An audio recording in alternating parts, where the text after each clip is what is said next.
मस्त खुसखुशीत काटेरी चकली तयार झालेली आहे. ही भाजणीची नाही, तांदळाची नाही, ज्वारीच्या पिठाची चकली आहे. इतकी सोपी रेसिपी आहे ना, की हा व्हिडिओ नीट बघितला ना, की तुम्हाला अगदी पहिल्याच प्रयत्नात परफेक्ट जमल अशी. नमस्कार, मी अंकिता. अंकिताच रेसिपी मराठीमध्ये तुमचं खूप खूप स्वागत आहे. आज आपण ज्वारीच्या पिठापासून अशी खुसखुशीत अशी चकली बनवतोय. मस्त आपल्याला गरम-गरम चहासोबत चकली खायला बाहेर असा छान पाऊस पडतोय. हा आपला वाळवणातील पदार्थ नाहीये. चला तर झटपट आपण इथे सुरुवात करूया. इथे बघा मी 2 वाटी ज्वारीचं पीठ घेतलंय. आता आपण हे पीठ असं चाळून घेणार आहोत चाळणीने. आता आपल्याला पीठ चाळणीने इथे चाळून घ्यायचे. आपलं पीठ बघा इथे मस्त असं चाळणीने चाळून झालंय. आता आपण एका याच्यामध्ये अर्धी वाटी तांदळाचं पीठ टाकणार आहोत. अर्धी वाटीला पण कमी आपण इथे तांदळाचं पीठ घेतलंय. आता आपण इथे टाकणार आहोत चवीनुसार मीठ, धना पावडर, लाल तिखट आणि हळद घालूयात. आता आपण सफेद तीळ घेतलेत. सफेद तिळाने आपली चकली खूप छान अशी होते. आता आपण इथे 2 छोटे चम्मच तेल घेतलंय.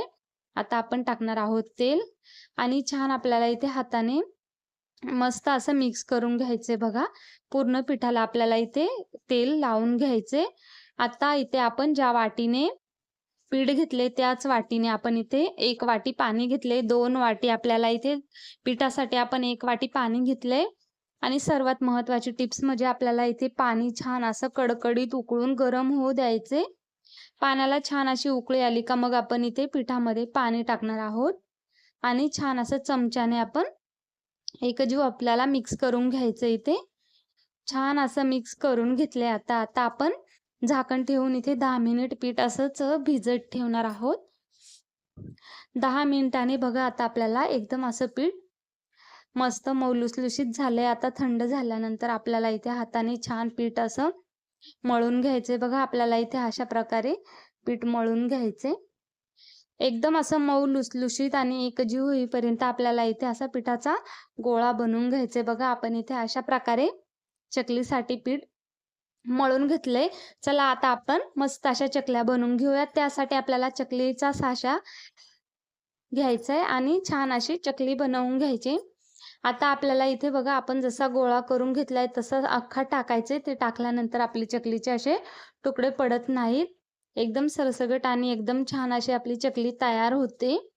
आता इथे मस्त आपण छान अशा काटेरी चकल्या बनवून घेणार आहोत.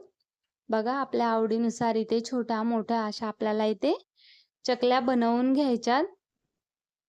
खूप सोपी रेसिपी आहे आणि तुमच्याकडे जर घरात ज्वारीचं पीठ असाल तर तुम्ही ही रेसिपी बघितल्यानंतर लगेचच ट्राय करशाल आणि अगदी पहिल्याच प्रयत्नामध्ये परफेक्ट जमेल अशी. आता आपण इथे चकल्या अशा करून घेणार आहोत. आपल्याला चकल्या एकदमच नाही करून ठेवायच्या. थोड्या-थोड्या करून आपण इथे तेलामध्ये तळून घेणार आहोत. इथे बघा आपलं तेल पण मस्त असं गरम झालंय. आपल्याला एकदम कडकडीत पण नाही करायचं.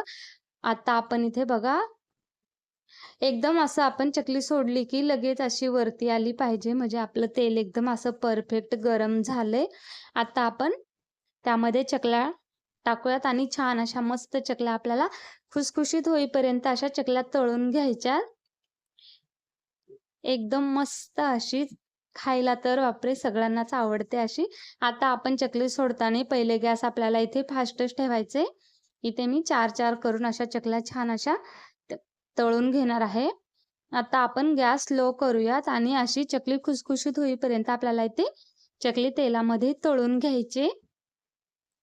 इथे बघा मस्त असा आपल्या चकलीला किती छान असा सुरेख रंग आलाय आणि आपली चकली पण इथे बघा मस्त अशी तळून तयार आहे. आता आपण सर्व चकल्या इथे बघा अशा प्रकारे तळून घेणार आहोत आणि बनवूनही घेणार आहोत.